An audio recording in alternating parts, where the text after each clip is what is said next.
Good evening, everybody. I am Vibhu Swain from PowerTech Consultant. Today, we'll start our webinar number 19. Share my screen with you.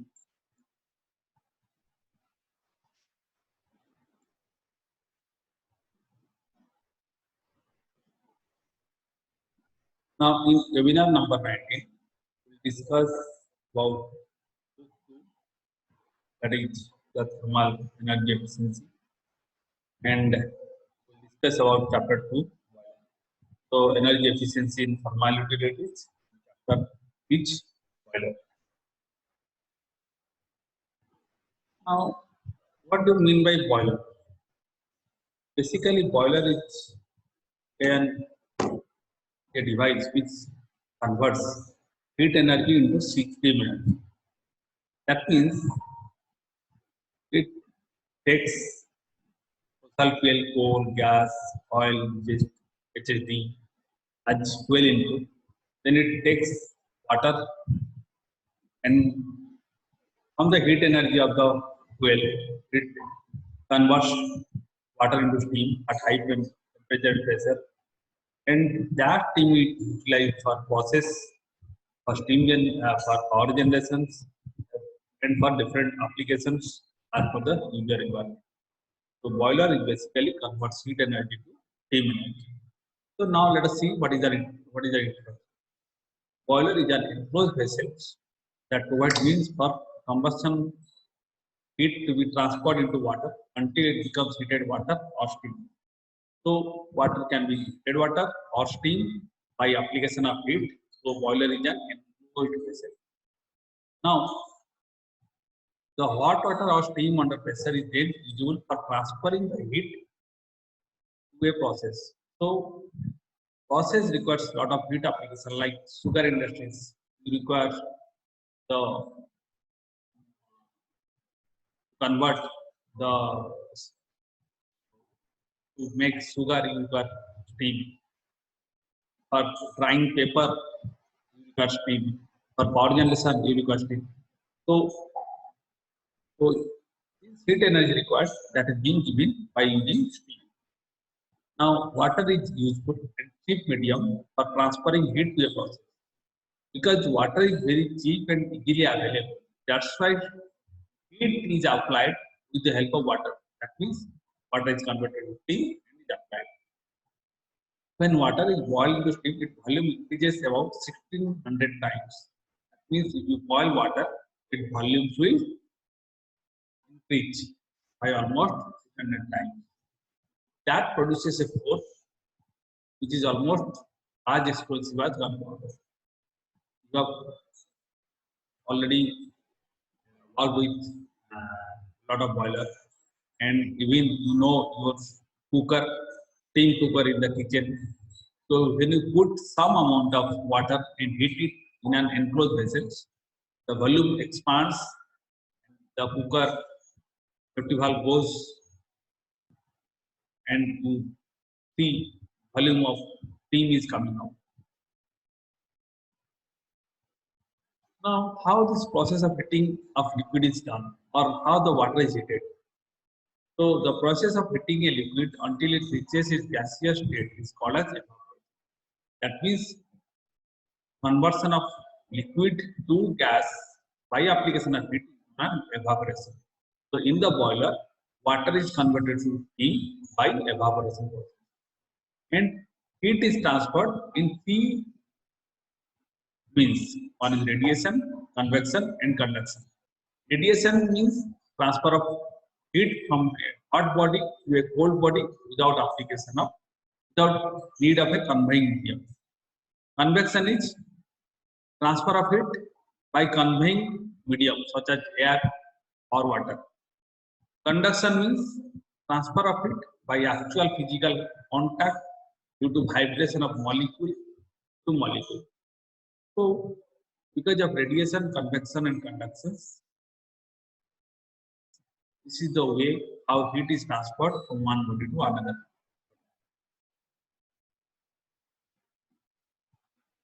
Now, what is the boiler specification?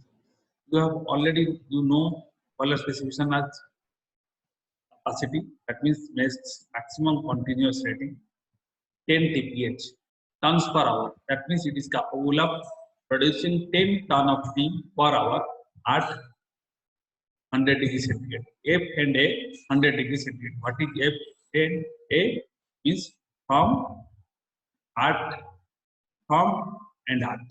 That means if water is supplied at 100 degrees centigrade and steam is out at 100 degrees centigrade, then the rating of that boiler is 10 TPH. So input water is at 100 degrees centigrade and output steam is also at 100 degrees centigrade. Then this is the steam generation capacity of boiler. Then working pressure is 10.54 kg per cm square. This is always in gauge. That means this is the pressure, this is the steam temperature, output temperature, this is the TPH, type of boiler. It might be a package boiler, fire tube boiler, or a always 12 fat boiler, or 3-pass fiber tube. But the fuel fat, fuel oil, it can be HSD, coal, line. So this is the typical boiler specification. Now, what do you mean by FA rating? FA means from and at. So this is not there in the book. I'm trying to cover it up. Now, from and at rating of boiler, and it is defined as FA rating into 540 is equal to actual rating into Hg minus HFW. What is Hg? Hg is the total enthalpy of each kg of steam. That means it is the sum of liquid enthalpy and enthalpy of evaporation. Now, if in steam it has some liquid enthalpy because of its dryness factor, and also has some enthalpy of evaporation. So this can be easily found out from steam table. I request you all to go through steam table, try to learn how to read a steam table. Also, a lot of software are available in the Google. You can download those and convert. When steam temperature and pressure is given, you can easily calculate what will be enthalpy of steam. What is enthalpy of feed water? HFW. This is nothing but temperature of the feed water. This water specific is 1. Therefore, enthalpy of water is equal to the temperature of the feed water. Then from this formula, what will be the actual rating? That means actual evaporation. Actual evaporation means what is the actual steam generation? That will be boiler capacity. That means FA rating into 540 divided by HFW. So with this formula, let us solve this problem. The actual steam generation is 2500 kg per hour. Steam temperature is at 220 degrees centigrade. Remember, it is not at 100 degrees centigrade. Steam pressure is 17 kg per cm square gauge. Now, if the inlet feed water temperature is 100 degrees centigrade, the boiler down, what is the boiler capacity at F and A rating? That means you can easily say boiler capacity is 2500 kg per hour, but that is the actual steam generation at 220 degrees centigrade. But we have been asked to find out boiler capacity at F and A rating. That means at from and at 100 degrees centigrade rating. So actual rating is 2500 kg per hour. Pressure is 17 kg. Output is 120 degrees centigrade. Now from this, just Google it or from the steam table. This is an assignment from the steam table. Find out the enthalpy. You will find enthalpy will be 677 kilocalorie per kg. If you get some answer in joule per kg, then you convert into kilocalorie per kg by applying that formula. 1 calorie is equal to 4.2 joule. Now enthalpy of water, because it is 100 degrees centigrade, so the feed water enthalpy will be 100 kilocalorie per kg. So what will be Hg minus HFW? This is Hg, this is HFW. It will be 577 kilocalorie per kg. So actual rating Q is FA, that is the actual evaporations or actual energy of the steam output will be Q will be at FA rating will be 2500 into 577 divided by 540. This Q is the heat kilocalorie per kWh. If I divide it by 540, I'll get FA rating. So FA rating is 271 kg per hour. So FA rating is always higher than the actual steam temperature because of this temperature. And because the temperature is 220 degree centigrade, which is higher than 100 degrees. Now let us study about Indian boiler regulation. Now since it handles very high temperature, high pressure steam and at a very large volume, and because of which the Indian Boiler Act has been enacted to consolidate and amend the law related to steam boilers. So a lot of safety precaution has to be taken care. You have heard lot of hazards has happened, lot of fatal accident has happened in the due to boiler explosion.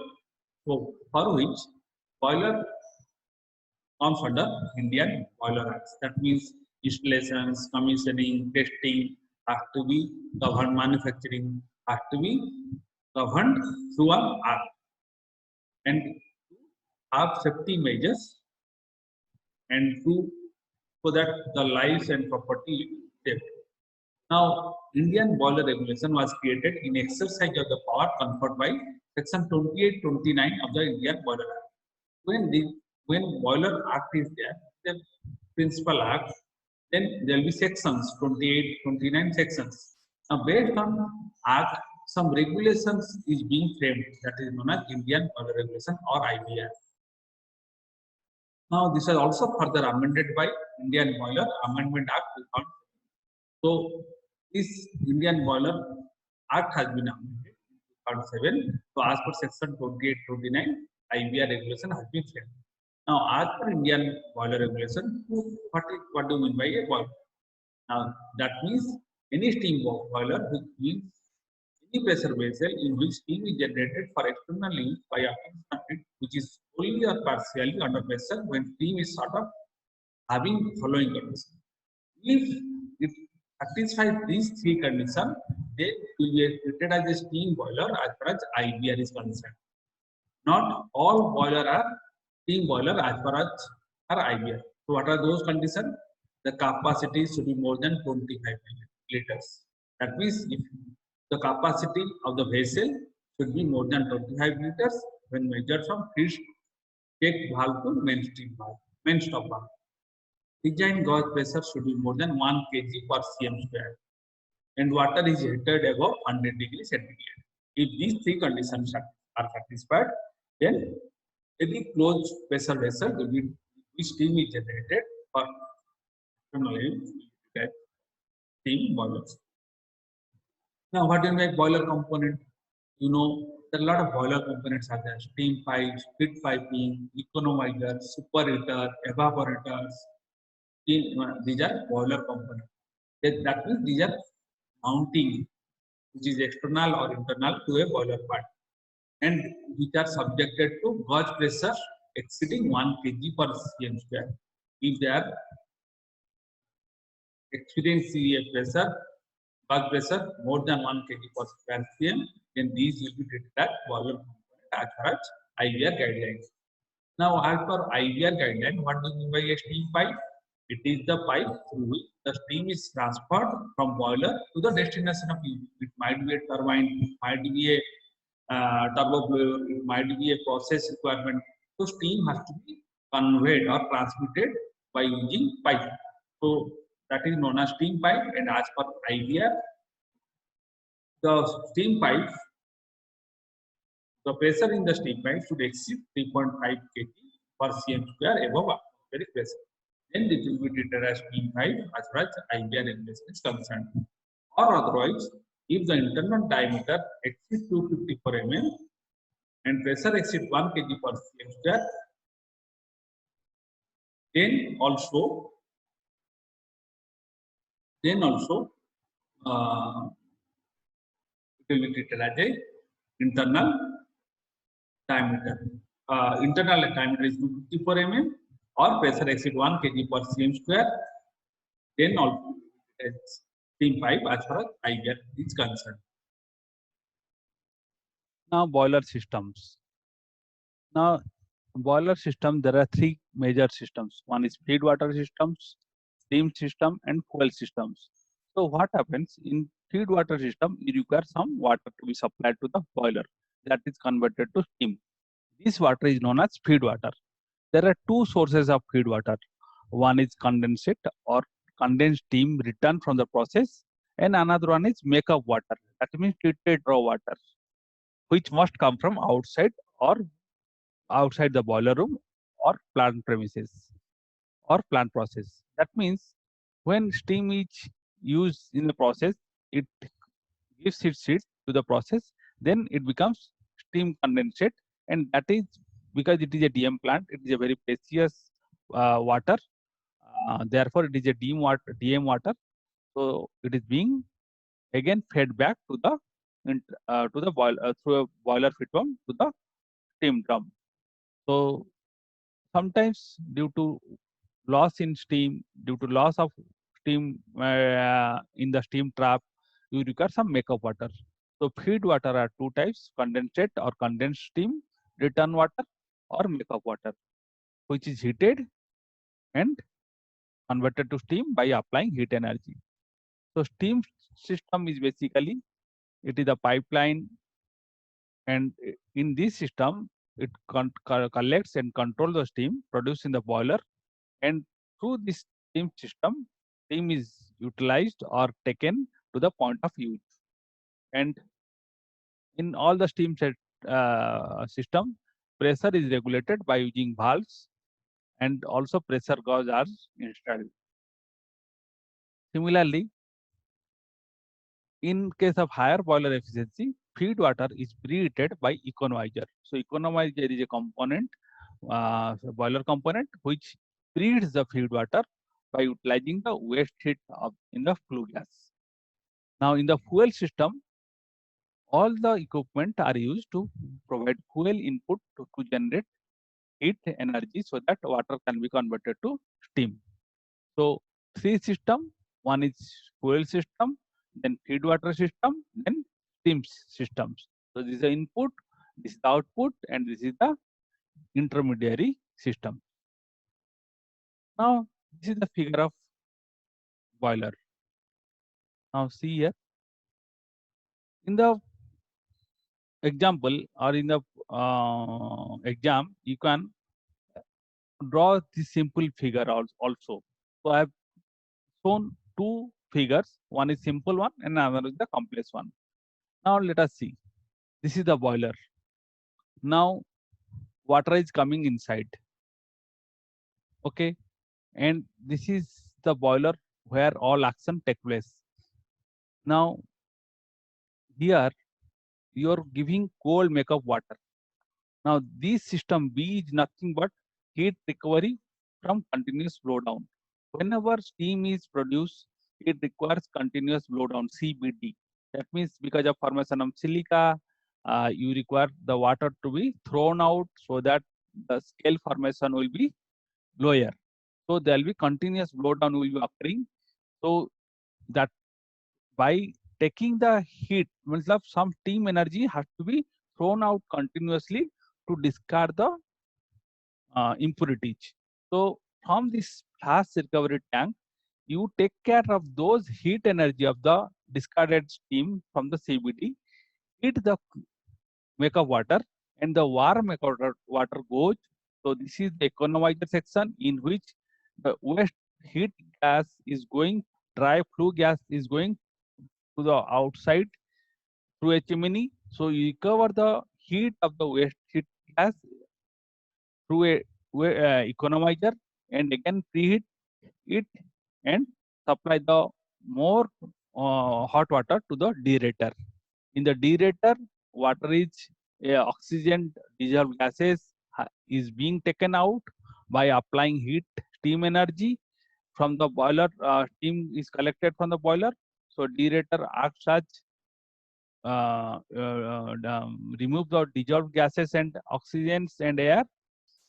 Then after that, the boiler feed pump take the water from deaerator and give it to boiler, in which it is converted to steam energy, and that steam energy, with the help of it goes to the goes to the steam through the process by using steam pipeline. Some steam is also is given through deaerator, so that it will act as a hot medium to dissolve the to remove the dissolved gases. This is a pressure reducing valve, because it is boiler is generating steam at high temperature and high pressure. Now this is a steam dryer, because it might contain some water or some dryness, will not be one or will not be 100%.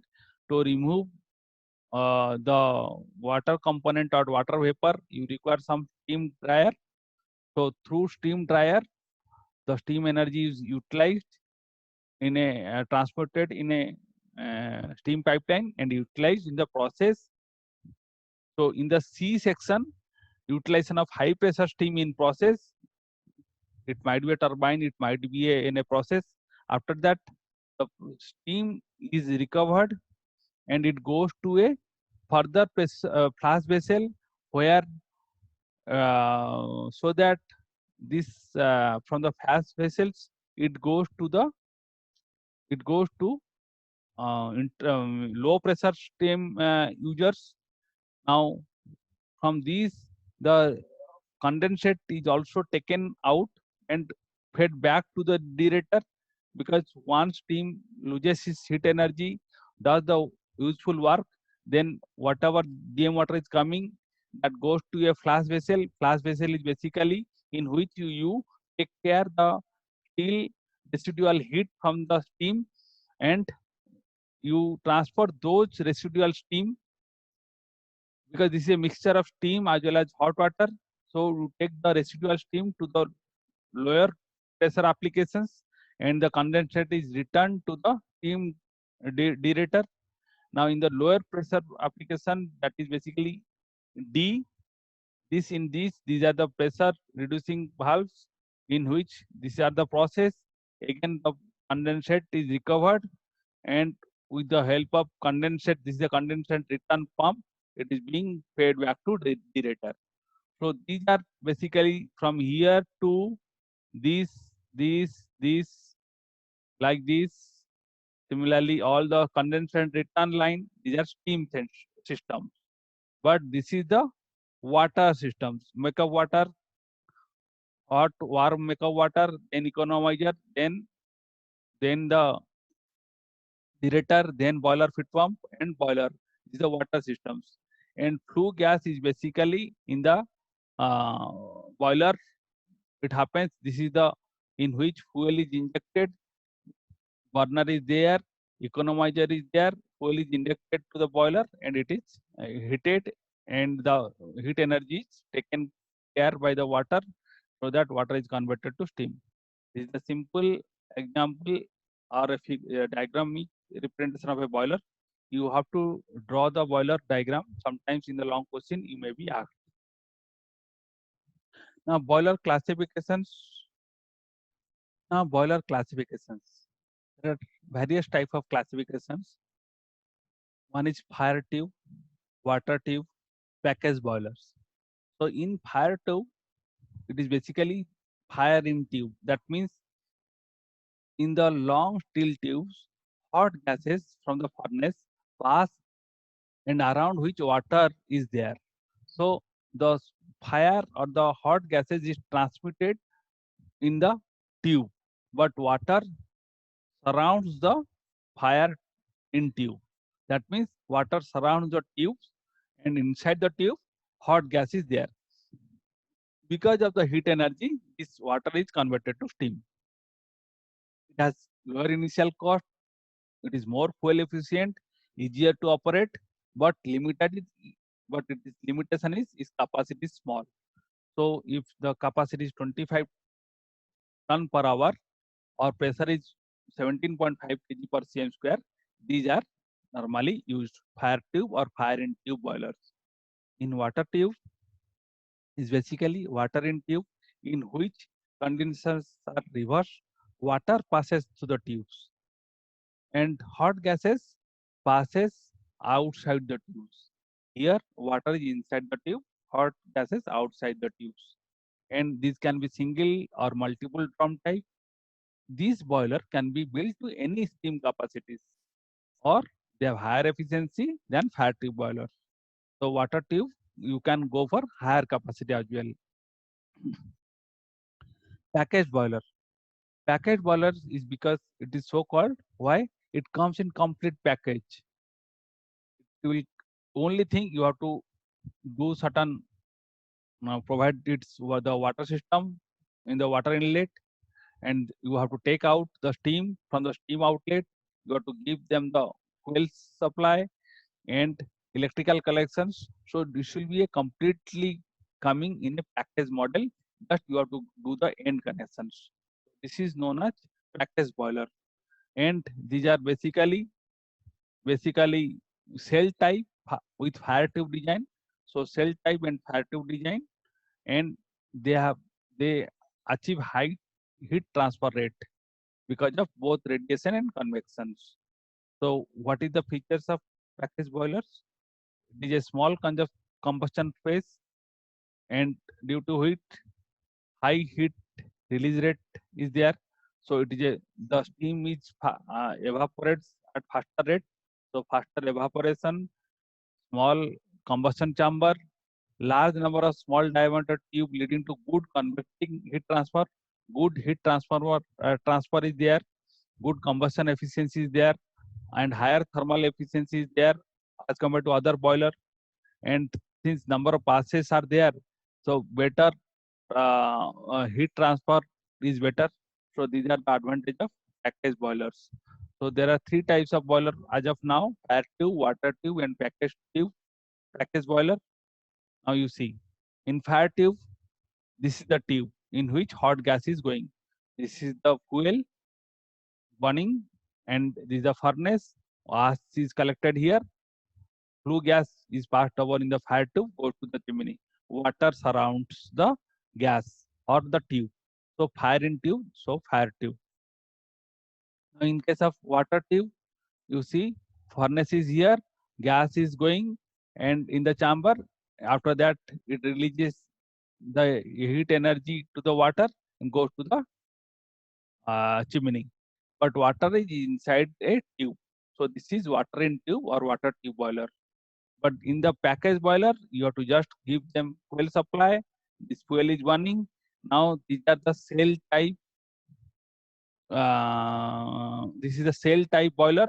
You will see the shape. It is a cylindrical or cell type, and the hot gases goes like this, and these are the passes in which the hot gases flows, and water is inside surrounds the hot gas, because package is boiler is cell type fire tube design. So gas, the hot gas travels like this, again go like this, then again go like this, because there is number of pipes are there, and due to radiation and convection, the heat is transferred, so it has good thermal efficiency and rapid heat transfer is possible. Now in case of stokered fired boiler, another types of classification is also there based on the method of feeding fuel into furnace or by type of grate. These are known as stokered fired boiler. There are two types of stokered fired boiler. One is chain grate or traveling gate stoker. Another one is spreader stoker. Now see here, this is an example of chain gate stoker. In this, the coal is fed at one end, and there is a chain grate is there. This is moving like this. The coal is fed here, and air is supplied through the holes because of this air and because of the coal in fuel. Once ignition happens, then it burns and ash is collected here. So the bed should be uniform the coal should be uniform in size. Otherwise, if there will be lumps will be there, then during the process it comes here. If high, very huge size coal is there, it may not burn properly. There will be unburnt loss will be there. So you have to see that in chain grade stoker, these sizes of the coal should be optimal so that large lump size will not be there. Otherwise, efficiency will go down.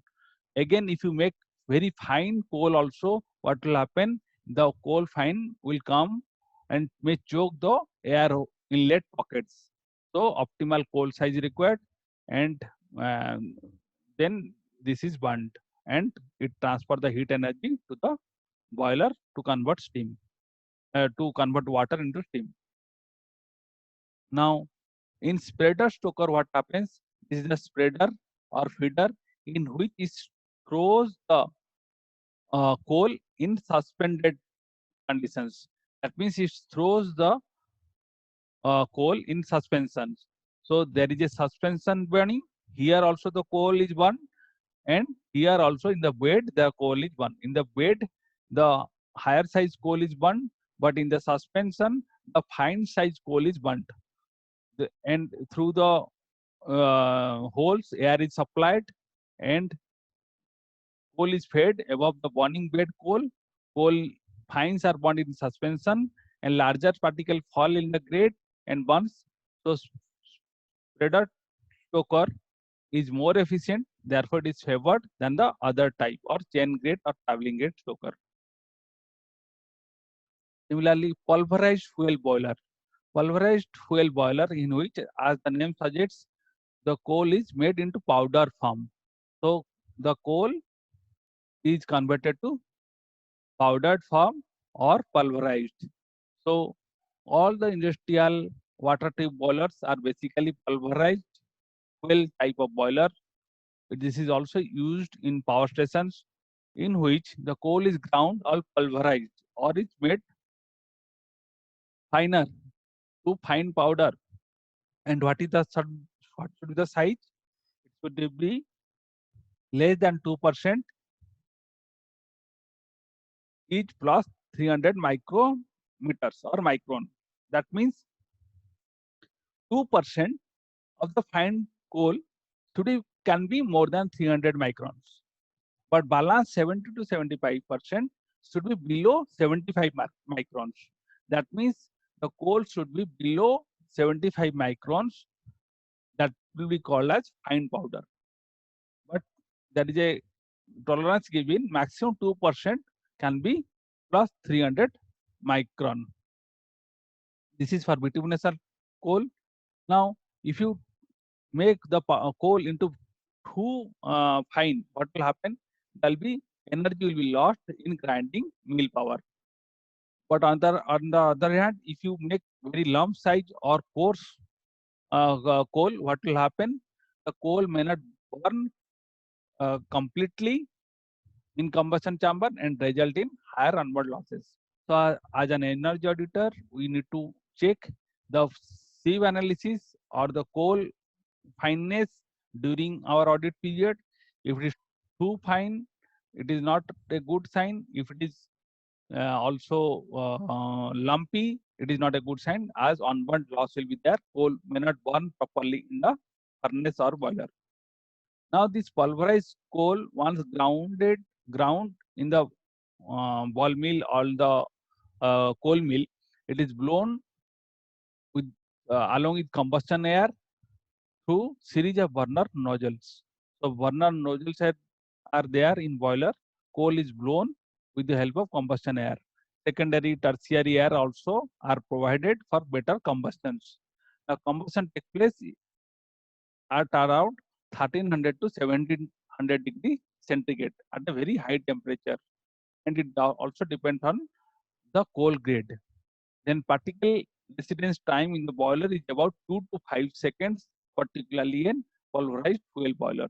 The particle or the fuel particle remains only in 2 to 5 seconds.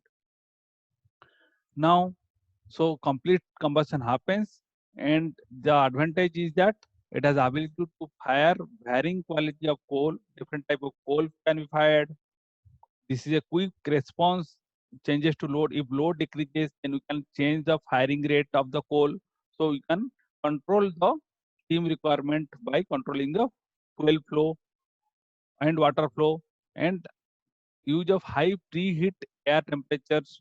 You can have very high degree of air preheated temperatures. Then in the one of the most popular thing in pulverized coal is that tangential firing can be utilized because the fuel size is very particle size is very small. In the furnace, fuel is injected with the help of 4 burners, so that from all the 4 burners, the fuel is injected to create a fireball at the center of the furnace. So this is the advantage of pulverized fuel boiler, in which efficiency is better. Now in case of FBC boiler, FBC, just example, this is an FBC boiler. What is happens? These are the holes in which air is supplied. But before that, some sands or the FBC material are spread over here. So what will happen? Sand is there and there is a very fine mesh is there. The sand cannot go down. Now you supply air. Once you supply air, this sand starts moving and it is being in suspension conditions. Now, if you increase the airflow and velocity, the sand or bed material will be in uh, fluidized mode. That means it will be rapid mixing will be there, turbulence will be there because of the high pressure air and high flow air. So the bed material or strand will go into a turbulence and rapid mixing will be there. So this sand will be in suspended condition. This is known as fluidized conditions. So you can find everywhere the sand. Now, now inject some fuel, and so that let us inject some diesel, make an ignition. So this sand will be heated up to ignition temperature of coal. Now this is the bed material. It is moving. It is very hot. The ignition temperature is almost equal to coal. After that, once you achieve these fluidized conditions, you inject coal. Now, once fine powder or coal is injected continuously to the bed, what will happen? Because the temperature is high, the coal will burn. This coal will burn and it will release its heat energy to the water, and steam is produced and goes to the process. There is the hot gas and the ash goes out. It is collected in another chamber and the hot dry flue gas go to the chimney. So this is the example of fluidized FBC boiler. Sand is supported in fine mesh. Airflow is increased so that bubble is formed. Vigorous turbulence, rapid mixing of bed happens. This is known as fluidized conditions. Then the sand in fluidized state is heated by some additional fuel so that its ignition it is heated up to ignition temperature. Coal is injected continuously. Coal burns rapidly because it has already achieved its ignition temperature. So when there is a effective mixing is there, and what are the advantage? Fuel, you have the flexibility of fuel, reduction emission of noxious pollutant. SOx, NOx is low in FBC boiler, and compact boiler design, higher combustion efficiency. Particularly where coal quality is not good, where sulfur is very high, there you utilize this FBC boiler. And lignite, all the lignite is also basically FBC boiler is also used. So we shall study more on FBC boiler in chapter 6. Now this is all about boiler classifications. Now another boiler is supercritical boiler. Now supercritical boiler will study in steam systems what is critical point. If the steam pressure is more than 221.2 bar absolute and the temperature is 374.18 degrees centigrade, this is known as critical point. Remember, we will study in the two-phase diagram or phase diagram of steam the details. So in this case, the critical temperature is 221.2 bar absolute and temperature is 374.18 degrees centigrade. Now, if the temperature entropy diagram of steam, a point is reached when the boiling water and dry saturated steam line converge, and at that time point, latent heat is zero. That means, assume a condition, increase the steam pressure. Now, at certain point, the curve is like that, and at certain point, the once you apply put water, it will be automatically converted to steam at this pressure, because at that time it will not go for a test state. So evaporation will not happen. The water will be completely converted to steam when the steam temperature is very high, 221.2 bar, or the temperature is 374.18 degrees centigrade. So in case of supercritical boiler, this technology is added. That means the steam pressure and temperature is very high, due to which water is poured and there is no section for evaporations. Only economizer will be there and superheater will be there. But in case of subcritical, economizer, evaporator and superheater will be there. In case of supercritical boiler, only economizer and superheater will be there. Now, this supercritical boiler has higher heat transfer rate, more flexible in accepting load variation. It is easy to operate, high thermal efficiency. There is no problem of erosion and corrosion. Why? Because it is a two-phase mixture, minimize the problem of erosion and corrosion. This is a two-phase mixture is avoided. Water is simply converted to steam. Water steam mixture is not there in case of supercritical boiler. Now you see, when you increase the steam parameters, that means steam temperature and steam pressure, what will happen? The station heat rate improves. That means what do you mean by station heat rate improving? That means if the station heat rate reduces, which is nothing but improvement in efficiency. So improvement in station heat rate can be achieved by reduction of heat rate. Now you see, at 170 inlet and 538 superheat and reheat 538, that means at 538 superheat degree centigrade of the steam and 170 inlet bar pressure. This is the base case. Now if I increase the pressure to 306, the heat rate improvement or reduction will happen almost 5%. This is 598 is the superheat steam temperature, 306 is the steam pressure. So by increasing steam pressure and steam temperature, you can improve the efficiency of boiler or you can reduce the heat rate of the boiler. So supercritical boilers are more efficient because of that reason. With this, we conclude the first portion of boilers. In this section, we studied about what do you mean by boiler, what is IBR guideline, what do you mean by FA rating, and what are the boiler classifications, different type of boilers, fire tube boiler, water tube boiler, package boiler, and supercritical boiler, FDC boiler, and pulverized pulverized fuel boiler, as well as the chain grade boiler and Stoker spreader boiler. In the next class, we'll discuss about boiler efficiency. With this, I close. Good night.